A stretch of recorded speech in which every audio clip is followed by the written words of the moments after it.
Cita-citanya tuh mama, saya tuh jadi penginjil. Saya pun punya anak kan, hamil punya anak. Masalahnya di anak saya ini, anak saya yang tua ini. Begitu dia keluar di dunia, dia nggak mau nyusu dengan saya. Nggak mau sekali. Kalau saya dekat sama dia, dia teriak kayak kena pencet gitu modelnya. Kalau saya jauh, dia diam. Jadi yang ngurus bayi saya itu yang mertua. Mertua saya selama saya nipas itu, saya diomongin terus sama orang tua. Coba kamu lihat, kamu kan perhatikan sendiri, dia bilang. Anak kamu aja nggak mau sama kamu.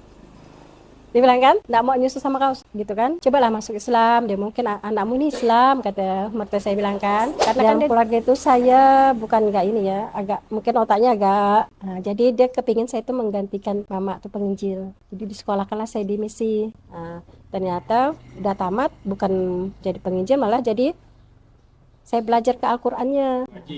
Guru ngaji. Bismillah, Alhamdulillah, wassalatu wassalamu ala rasulillah Sayyidina Muhammad bin Abdullah wa ala alihi wa ashabi wa mawalah. Kami seru kepada Anda yang sudah bergabung, istiqomahlah Anda. Bagi yang belum, segera bergabung, jangan sampai Anda ketinggalan dari rombongan kemuliaan. Sisihkan rezeki Anda untuk Anda petik nanti di surga. Sisihkan rezeki Anda untuk membantu saudara. Sisihkan rezeki Anda untuk membersihkan harta Anda. Sisihkan harta Anda untuk menumbuhkan cinta kasih di dalam hati Anda. Maka jangan ragu, langsung ke lembaga Saudara Seiman 62100669911 Bank Muamalat atas nama Baitul Mal Munzalan Indonesia, Saudara Seiman.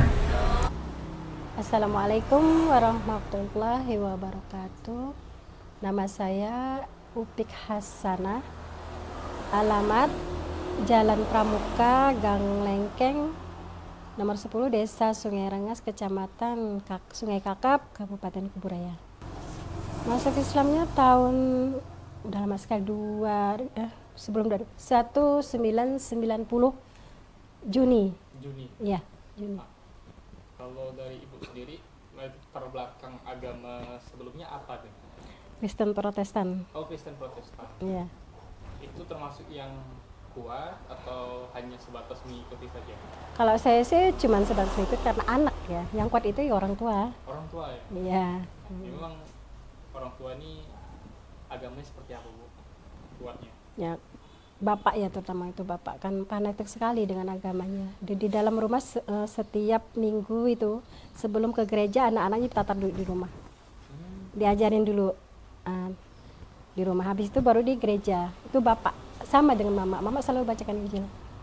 Kalau orang tua saya tuh alhamdulillah sih, mereka tidak terlalu mau mendoktrin kalau Islam itu begini gitu. Karena dari sebelah mama itu adiknya yang bungsu juga ada yang Islam, adik bungsu mama.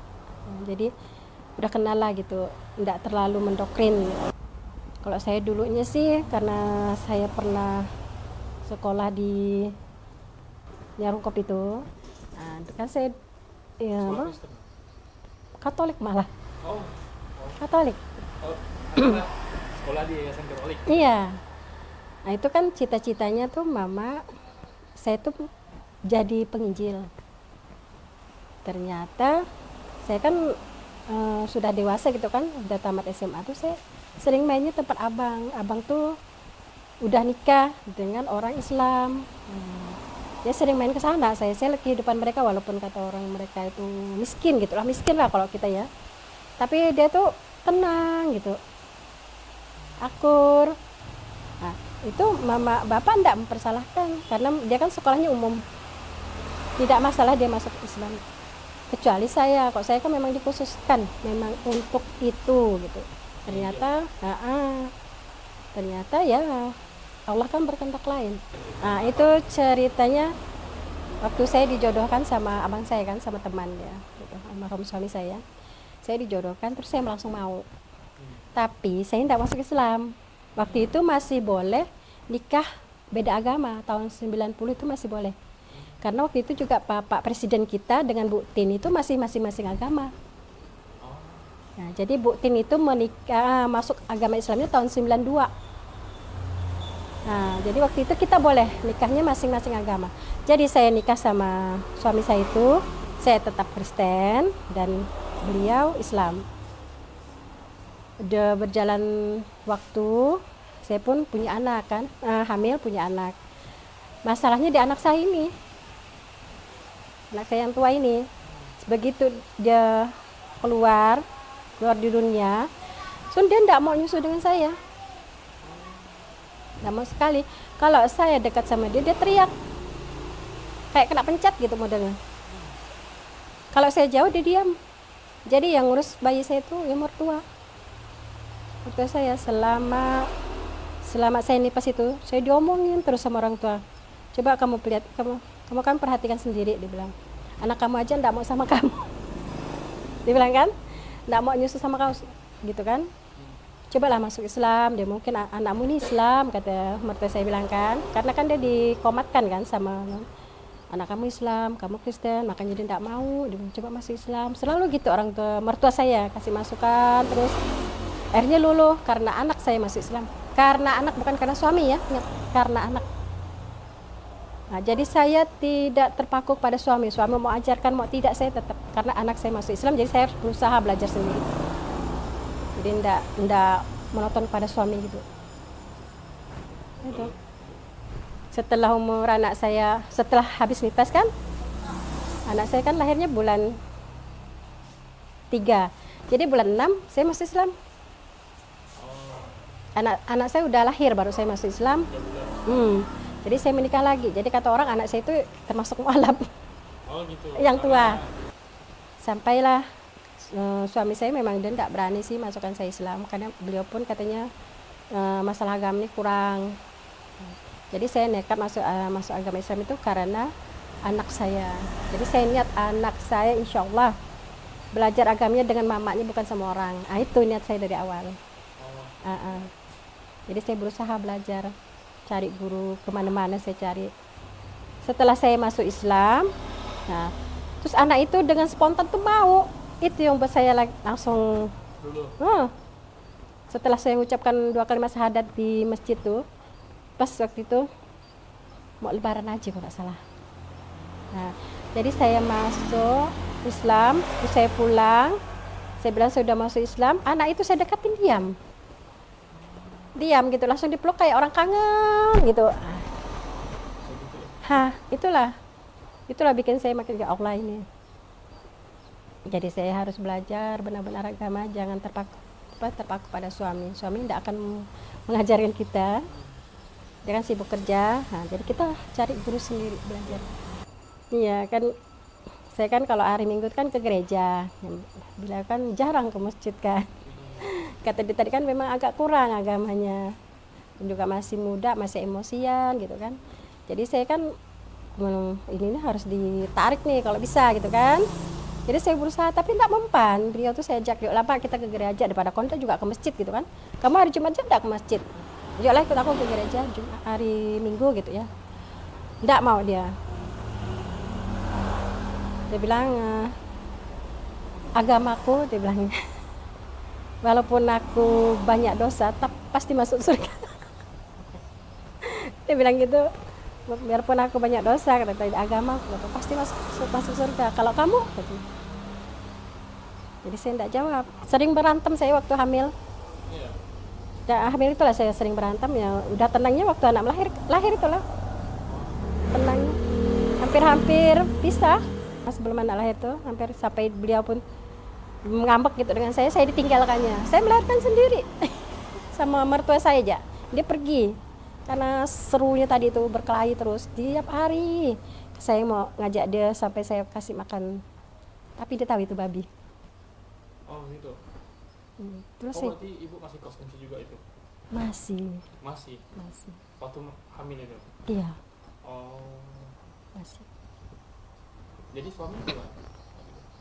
Dia tahu, enggak bisa dibohongin orangnya tuh. Tahu katanya dari baunya katanya. Oh, tapi enggak beliau? Enggak. Enggak sempat termakan. Dia tahu cium bau aromanya jatuh. Itulah saya bilang saya terlalu banyak dosa. Makanya saya malas sih cerita. Malas gitu. Kebetulan waktu itu saya baru pindah ya. Saya pindah di Jeruju nih, Gang Durian 1. Di situ pas rumah saya ngontrak di depan rumah guru, di guru sekolah. Tapi anaknya ngajar ngaji gitu, karena dia pesantren mungkin ya. Jadi saya belajar sama anak beliau. Waktu itu saya belum kenal lah. Cuman sholat kata orang kan ikut-ikutan saja gerakannya kan, bacanya enggak tahu. Al-Fatihah aja saya belum tahu. Nah itu asli, anak saya masih bayi kan. Jadi beliau waktu itu Desi kalau saya namanya tuh, masih kelas 4 SD. Terus saya dengar kawan-kawannya bilang ya juara Korea. Saya dengar dia pandai ngaji, tuh bilang mau enggak ngajarkan kakak ngaji gitu kan. Dia tanya mamanya, boleh kata mamanya. Sekali, kok udah tua baru belajar ngaji kata maknya. Saya mau alap, langsung diterima. Saya bilang saya mau alap, jadi mau baguslah katanya, langsung anaknya lah setiap hari itu si Devi bukannya si Devi itu ngajar saya setiap hari pulang sekolah, tapi PR-nya saya ngerjain. Oh gitu. Itulah ya. Sampai selama 1 tahun saya belajar Iqra sama beliau. Ya, sampai paham benar baru dipindahkan ke Al-Quran besar sama ibunya. Nah, itulah, itu awal-awal. Nah, Devi itulah dia. Jadi guru saya pertama itu Devi, anak kelas 4 SD. Oke Bu, ini kan ngomong-ngomong karena udah masuk Islam, udah belajar Iqra tadi sama anak kecil juga kan. Gimana respon orang tua? Ya enggak nerima lah. Kalau bapak sih enggak, itu dia dia bilang kamu masuk Islam, masuklah dengan sepenuhnya, jangan setengah-setengah, nanti kamu bisa jadi orang gila. Memang banyak orang yang setengah-setengah belajar kan, nanti balik lagi dia ke belakang jadi gila. Kata bapak, yang kuat tuh mama lama enggak terima saya. Pokoknya mama saya nerima saya itu baru-baru tahun 2016 kah, gitulah. Dia enggak mau lihat kita lah, pokoknya namanya wujud kita dia enggak mau. Masih sekarang beliau sih masih hidup ya, umurnya udah 90 tahun. Baru alhamdulillah sih udah baikan. Saya walaupun enggak diterima, saya tetap pulang setiap tahun. Setiap momen orang mau Natalan itu. Nah, saya pulang, saya ngantarin kue. Walaupun saya tidak terima, tapi kuenya diterima. Sama ibu. Saya kan punya ibu tiri kan. Saya titip ibu tiri saya. Jadi setiap tahun saya tetap pulang, walaupun mama tidak akan keluar dah. Saya datang dia tidak akan keluar. Saya sering ngajak mama tuh untuk istirahat gitu kan, untuk kembali ke Islam gitu kan. Karena beliau selalu menolak, sampai sekarang juga beliau menolak. Dari mama ya, kalau bapak sih udah meninggal udah lama. Kata mama, biarlah aku tetap di agamaku, kamu di agamamu. Saya bilang, mama kita beda akidah, saya tidak bisa doakan mama. Saya cuma nanti pasrahkan sama Allah aja. Kalau mau doakan mama banyak-banyak, mau ikut kayak mama gitu, baca-baca doa, tidak bisa, saya bilang gitu kan. Kan kita udah beda akidah. Dia tetap enggak mau. Sampai sekarang udah buta sama tuli. Dan dia tidak mau tinggal dengan saya. Dia mau tetap tinggal di rumahnya. Di rumah siapa? Rumah dia sendiri. Dia kan udah sejarah di Singkawang kan. Nah, sama abang sana. Kebetulan abang saya juga masuk Islam kan. Jadi satu rumah tuh ada abang sama mama. Abang saya Islam. Dia duluan masuk Islam. Tapi tidak masalah sama bapak. Karena mereka kayaknya diharapkan gitu dalam keluarga. Dalam keluarga itu saya bukan enggak ini ya, agak mungkin otaknya agak jadi dia kepingin saya itu menggantikan mama tuh penginjil. Jadi di sekolah kelas saya di misi. Ternyata udah tamat, bukan jadi penginjil, malah jadi saya belajar ke Al-Qur'annya. Guru ngaji. Guru ngaji. Jadi bertolak belakang sekali sama keinginan beliau. Tidak sama dengan apa yang dicita-citakan. Tadi kan saya dibikinkan gereja di Kampung Tareng. Sama? Sebelah mama. Sebelah mana? Ya, yang dia bilang ini ya, aku jalani agamaku, kamu jalani agamamu. Jadi istilahnya tidak usah maksain dia gitu untuk masuk agama. Biarlah aku dengan agamaku, kamu dengan agamamu. Kita tetap jalan beriringan katanya. Sama-sama, jadi tidak bermusuhan lagi. Itu yang menerima. Saya kan lama ada ketemu beliau, kan ada berapa 10 tahun saya tidak Kenapa ketemu. tuh? Tidak bisa ketemu. Istilahnya saya pulang, tapi tidak bisa melihat wajah beliau apalagi ngomong. Saya pernah maksa, tapi saya dimarahin sama sama adik-adik beradik. Oh, adik-beradik juga. Mas, jangan dipaksain, kasihan. Memang kalau ketemu tuh apa yang terjadi? Pasti berantem. Ya dulunya kalau masih, sekarang kan enggak lagi. Kalau dulunya mereka masih segar kan, masih bisa melihat, masih bisa mendengar kan, pasti berantem, pasti perang. Masalah sedikit kecil sih sejadi besar. Itu pemicunya karena tadi itu ya? Itu Pemicu. beda agama, beda Beda akidah. agama. Dan iyalah itulah akidah kita beda. Oke. Ada kejadian unik yang mungkin bisa ibu ceritakan ke kita ya tentang perjalanan ibu menjadi seorang muslim ya? Itu tahun ini masalah keluarga ya. Sampai saya bisa jadi apa kata orang sekarang istilahnya guru ngaji lah ya. Itu karena saya masalah keluarga, kemudian kerempit utang. Jadi saya pergi ke Malaysia. Pergi ke Malaysia itu saya bekerja jadi TKW kan. Di sana saya ketemu Haja Sulung.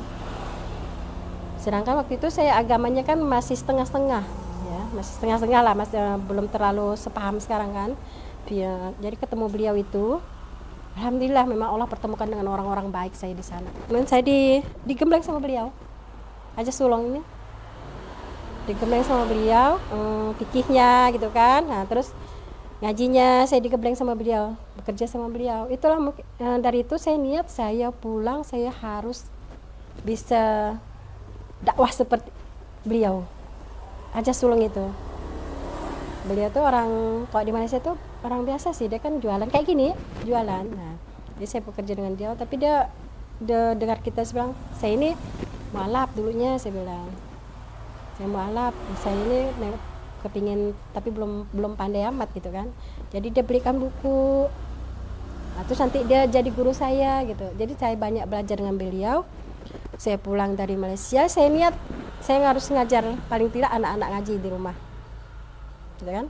Langsung saya buka di Perum tuh. Langsung saya ngajar anak-anak. Dari Malaysia saya pulang, saya kan pergi ke Malaysia tuh kan niatnya bayar utang. Iya. Karena utang kejepit utang kan. Kasihan suami kan, saya bilang suami, biarlah saya jadi TKW, saya bantu kamu gitu kan. Saya berutang. Karena ada ridho suami tadi, jadi jalan kita di sana tuh mudah. Dimudahkan, ditemukan sama orang-orang yang baik seperti Haja Sulung. Dari Haja Sulung itulah saya banyak belajar agama. Dari beliau. Boleh jelaskan Haji Sulung ini maksudnya? Majikan saya. Majikan. Majikan saya. Majikan profesinya apa nih? Pedagang. Pedagang, Ah. cuma sambil dakwah. Iya, Oh, sambil dakwah, pedagang dia. Berarti ibu belajar sama Dari beliau. Dia juga terus dia bilang, kamu bantu ibu lah, kata dia. Dia ngajarkan, dia pergi kayak saya gitu, pergi ngajar, pergi nanti ada orang ngumpul diajar kayak kita di sini. Nah itu Haji Sulung itu. Jadi ngajar, saya pun ngikut beliau cara ngajar ngaji sana. Mereka pakai juz sama ya. Juz sama, pakai dieja gitu, bukan kayak kita ikro kan. Di sana enggak. Pakai buku yang merah tuh. Gitu saya belajar di beliau lah banyak. Akhirnya pulang saya beranikan diri, suami saya heran. Kok berani kamu menerima anak-anak ngaji itu? Pertama anak Perum ya. Alhamdulillah ramai. Terus ada dari pengurus surau bilang di surau aja bu, katanya. Pengurus surau pergi di rumah, dia bilang di surau aja bu ngajarnya, dia bilang ramai kata dia bilang. Akhirnya di surau di Perum 5 itu. sampai sekarang. Sampai sekarang ada yang lanjutkan mualaf juga. Oh gitu. Nah sama, jadi yang bina tuh mualaf. Oh. Alhamdulillah di Perum 5 ada teman kita di sana mualaf yang lanjutkan. Saya kan pindah di sini nih. Nah, kalau di sini kayaknya agak susah. Di sini dakwah di sini ini agak susah. Kalau di Perum 5 tuh enak. Kayaknya kita langsung diterima gitu. Kalau di sini enggak. Itu gimana? Kalau di sini ada tantangannya lah. Pertama ya susah diterima. Nah, kemudian kalau kita pun udah diterima pun sama lingkungan, ya mereka kurang perhatian lah. Jadi tetap lanjut tapi tetap lanjut. Tetap lanjut. Berapa orang? Pertama saya yang di Sarang ya, sekarang kalau di Perum kan pas. Yang sekarang ini awal-awal tuh si kembar. anak kembar 2 orang. Itu saya ke rumah terus. Nah, terus lama-lama sepupunya ada 1 ngikut. Dari mereka bertiga nih lah. Awal sekali saya ngajar di sini nih. Nah, itu orang tuanya sih alhamdulillah udah berteman lah dengan saya kan. Nah, udah. Cuman yang lain-lain tuh yang datang saya terima aja. Orang tuanya suruh ngumpul gitu kan, kita enggak pernah mau datang. Tidak ada yang datang. Cuma anak-anaknya aja. Anak-anak saja. Maksud saya kan orang tuanya ngumpul kah gitu kan, bisa kita. Saya kan kok saya sendiri kan nggak mampu ngajar kan, ramai. Jadi saya ngambil teman. Kok teman itu kan harus dibayar. Nah, maksud saya gitu, mereka tuh iuran untuk bayar guru. Kok ini kan saya nggak kerja. Saya minta sama Bu Asnila ya. Nggak ada ya. Bu Asnila, kasih saya. Bu Asnila ada uang nggak? Tanya Bu Asnila kok nggak percaya. Saya minta sama beliau untuk bayar guru ngaji Bu. Nanti kalau ada saya kasih Bu, kok nggak ada diam gitu. Jadi saya ngemis-ngemis sama anak saya. Pokoknya ngemis-ngemis lah. Cuma kalau Bu Asnila ada, jadi Bu Asnila kasih 200 aja sebulan. Untuk yang untuk nemanin saya ngajar tuh. Saya nggak usah dibayar lah, yang penting yang ngawanin saya ngajar nih harus dibayar, karena bukan sedikit anak-anaknya. Saya bilang saya bisa nyolehkan anak saya sendiri, tapi lingkungannya, kalau lingkungannya rusak gimana? Nggak mungkin anak kita soleh sendiri kan, cucu kita soleh sendiri sedang lingkungannya tuh rusak, ujung-ujung anak kita juga ikut rusak.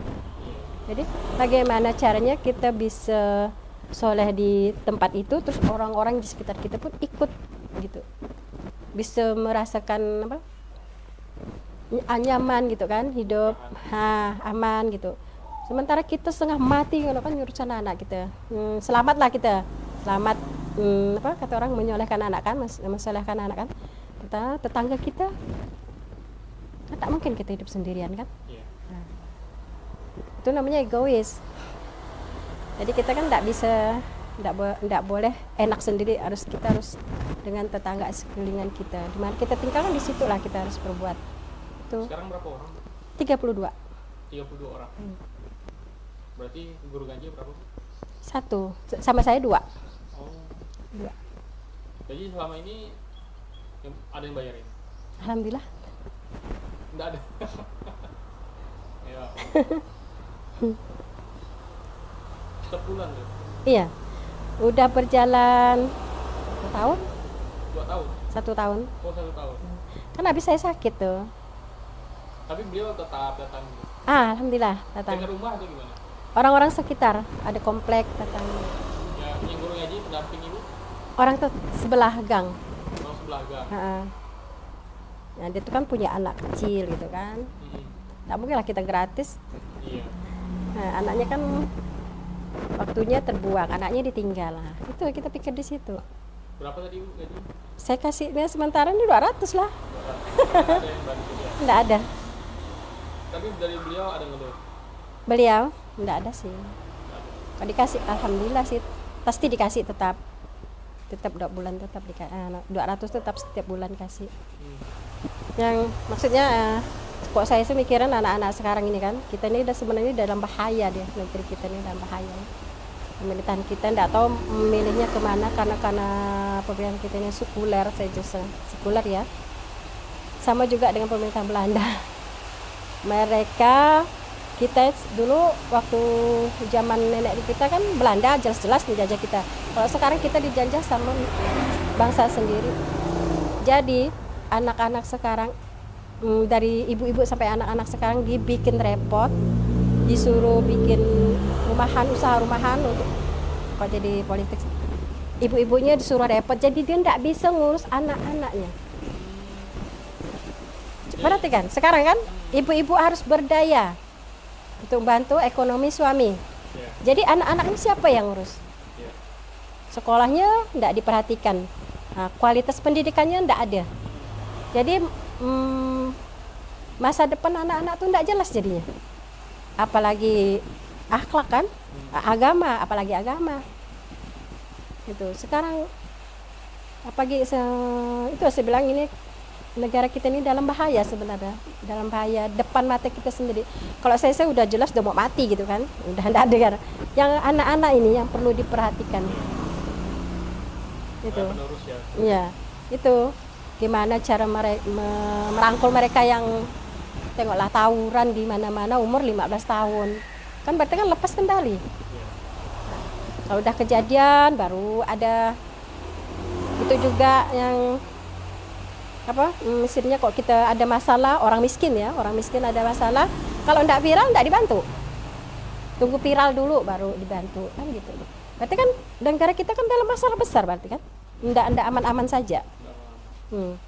Itu saya buat yang kecil aja saya ingin buat ini, bagaimana caranya bisa merangkul anak-anak di sekitar saya tinggal, bisa membuat situasi itu aman. Bisa mereka tahu mereka agamanya apa, mereka yakin dengan agamanya, mereka jalankan agamanya, mereka bukan kagum dengan agamanya, tidak kagum saja tapi mereka menjalankan yang dianjurkan dalam agamanya. Nah itu saya kepingin anak-anak itu bisa akhlaknya, karena kalau tanpa akhlak kan walaupun pintar gimana pun tidak bisa akan maju kan. Itulah gimana cara berbuat walaupun hanya sedikit gitu.